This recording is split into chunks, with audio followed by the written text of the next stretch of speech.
이제 37번 문제로 넘어가겠습니다. 최근에 이제 항소심에 대한 얘기가 많이 나오는데, 우리가 앞선 최신 판례라든지 앞에 있는 뭐 필요적 변호 사건 할 때 항소심을 조금 정리를 해봤어요. 자, 먼저 피고인이나 변호인이 항소 이유서에 포함시키지 아니한 사항을 진술한 경우 항소 이유가 있다고 볼 수 없다. 그와 같은 주장과 같은 항소 이유가 있다고 볼 수 없다라고 얘기를 했는데, 이게 이제 뭐냐, 이유서, 상소심은 이유서 중심으로 심판합니다. 심판.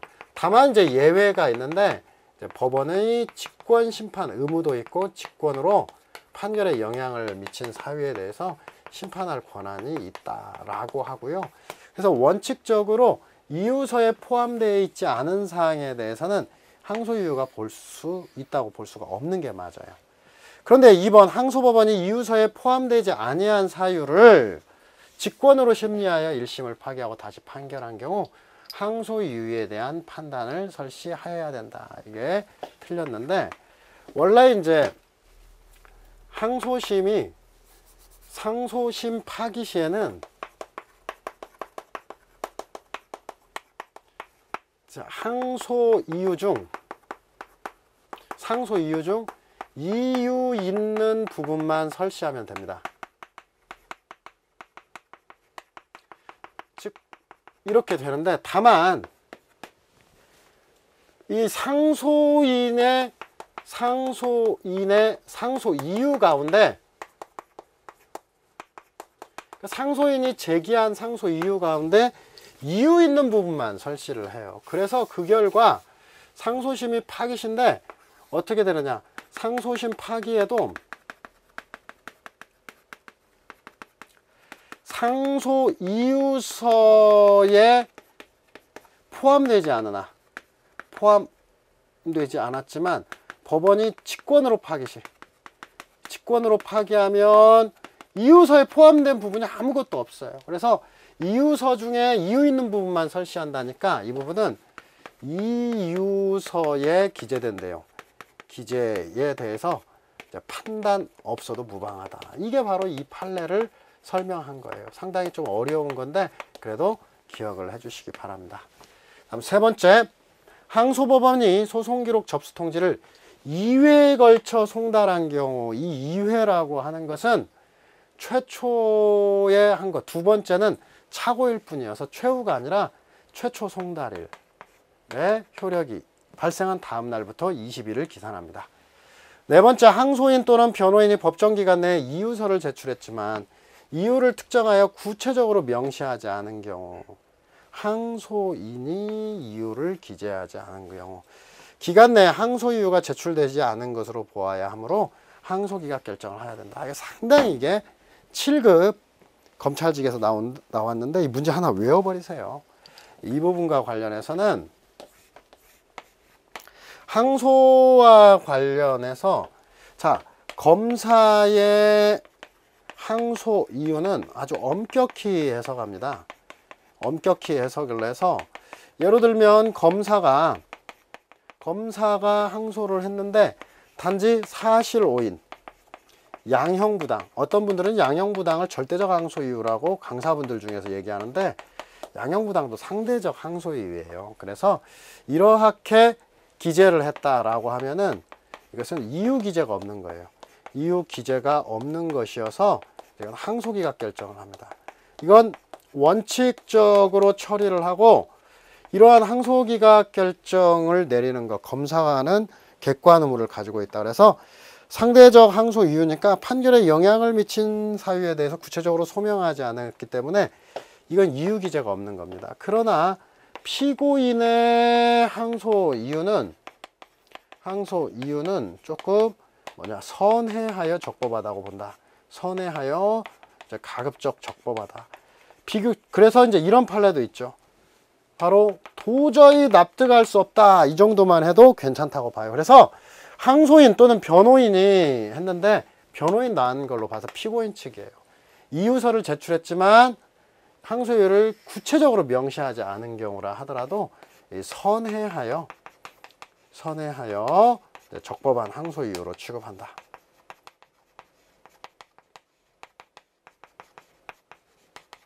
일단 이렇게 해서 피고인과 검사의 경우를 이유서에 대해서 나누어 준다라고 하는 거 기억해 주시고요.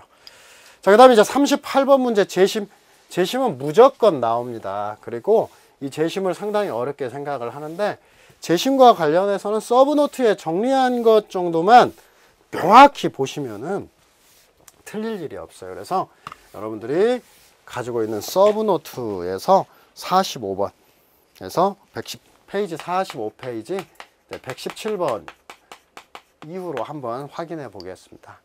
자, 그 다음에 38번 재심에 관한 부분인데 이 재심과 관련해서는 무조건 이제 최근에 시험에 한 문제 나오는데 상당히 부담스러워 하시는 분이 있어요. 그러나 여기 서브노트에 있는 것만 잘 정리하셔도 충분히 재심은 맞출 수 있어요. 그래서 재심에 관해서 서브노트 페이지 46페이지에서 117번 이하에 있는 것, 120번 이하에 있는 것들을 한번 살펴보도록 하겠습니다. 이 재심 사유와 관련해서 일단 중요한 게 420조 5의 재심 사유인데 420조 5는 무죄, 면소, 형의 면제, 경환죄가 이를 인정할 명백한 증거가 새로 발견된 때 이렇게 얘기를 해서 일단은 무죄, 면소만 써 있어서 공소기각이 명백한 경우 고소 취소를 관계한 유죄 판결 이런 것들은 재심 대상이 아니다. 기억해 주시고 또한 법원이 107조에 따라 긴급조치 4호 9호를 위헌 결정한 경우 법원의 위헌 결정 헌법재판소의 위헌 결정은 헌법재판소법에 재심 사유가 규정되어 있다. 그런데 법원의 위헌 결정은 420조 5의 무죄를 인정할 명백한 증거가 새로 발견된 경우다 해서 재심을 받아줬고요. 그 다음에 여기 앞에 있는 형의 이제 면제, 형의 면제에 대해서 좀 체크를 해보면은 형의 면제는 필요적 면제만을 의미한다는 게 우리 판례고, 그 다음에 경환죄라고 하는 것은 법정령이 경한 다른 죄, 구성 요건이 다른 죄를 의미한다라고 얘기합니다.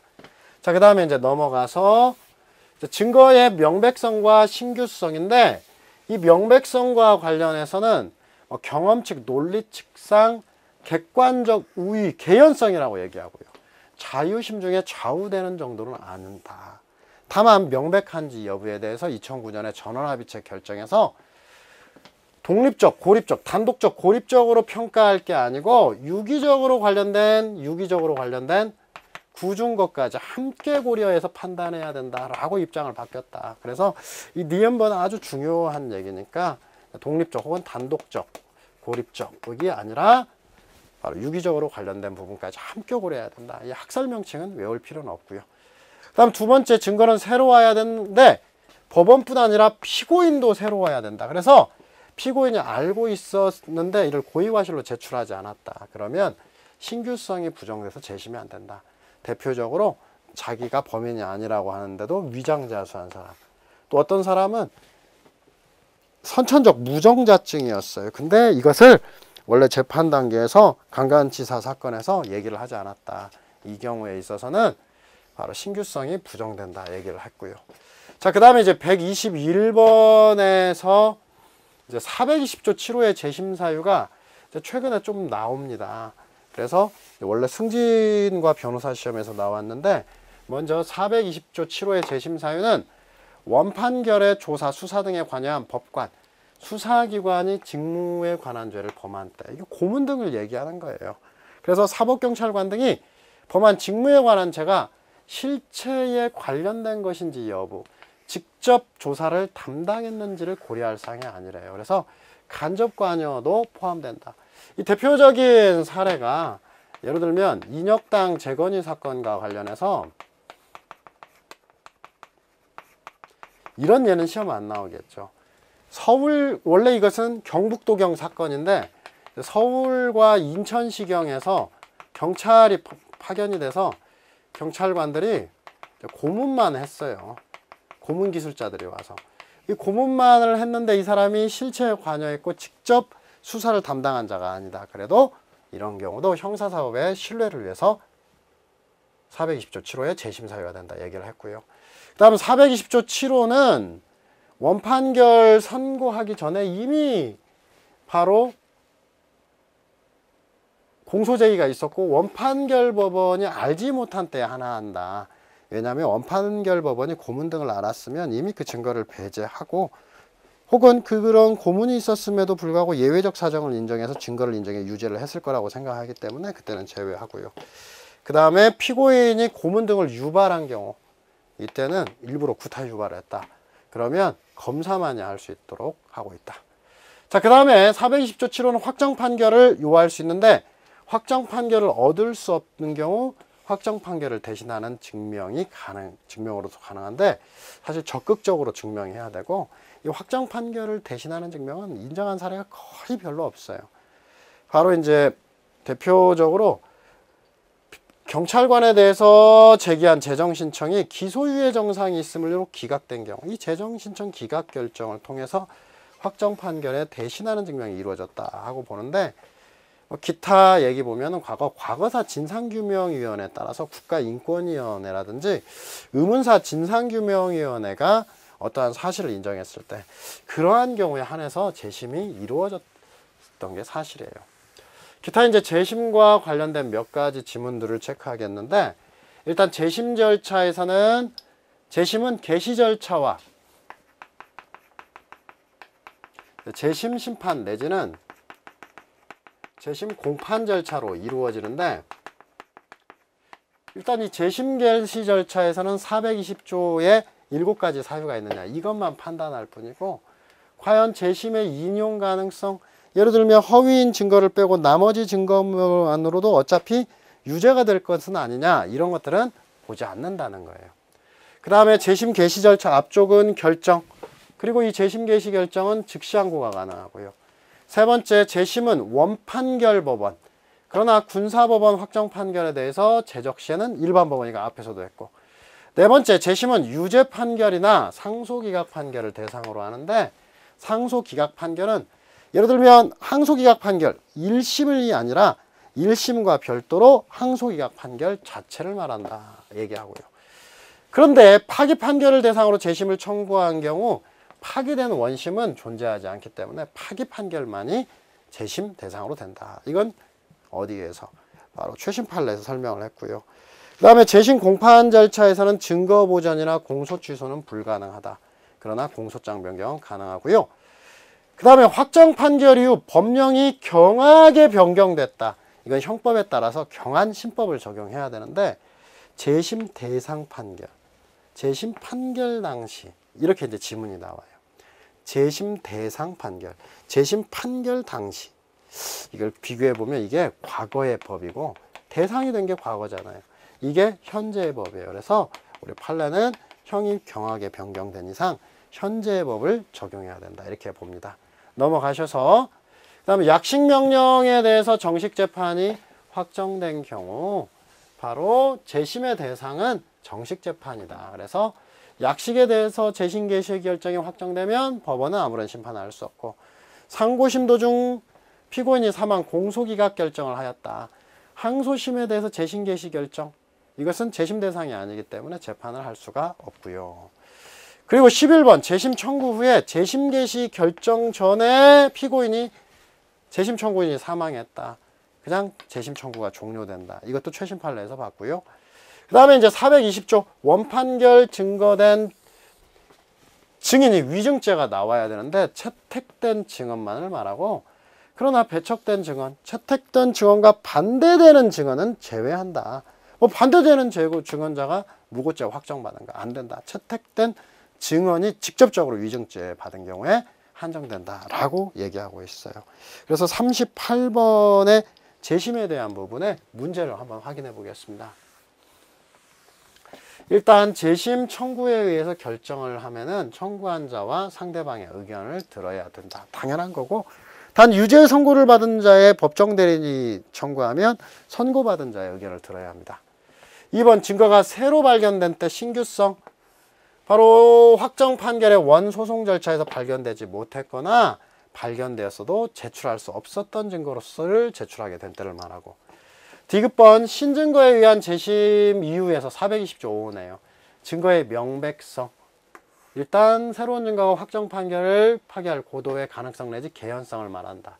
이 명백성의 판단 방법, 새로 발견된 증거만을 독립적으로 고찰하는 게 아니라 사실 인정의 기초로 삼은 증거들 가운데 새로 발견된 것과 유기적으로 밀접한 것을 함께 고려해야 된다라고 했고, 그 결과 유죄 확정 판결에 대해서 정당성이 의심되는 수준을 넘어 그대로 유지하기 어려울 정도의 고도의 개연성이 있어야 된다 얘기했고요. 자, 리을번 재심의 이유 중에서 원판결 증언이 확정 판결에 의해서 허위임이 증명된 때다. 바로 증거된 증언을 한 자가 만약에 반대되는 취지의 증언을 하고 한 자를 위증으로 했는데 오히려 그게 허위여서 스스로 무고죄가 됐다. 이건 포함된다고 볼 수 없다라고 봅니다. 직접적으로 엄격하게 그 사람이 위증죄가 된 경우만을 의미한다 얘기합니다.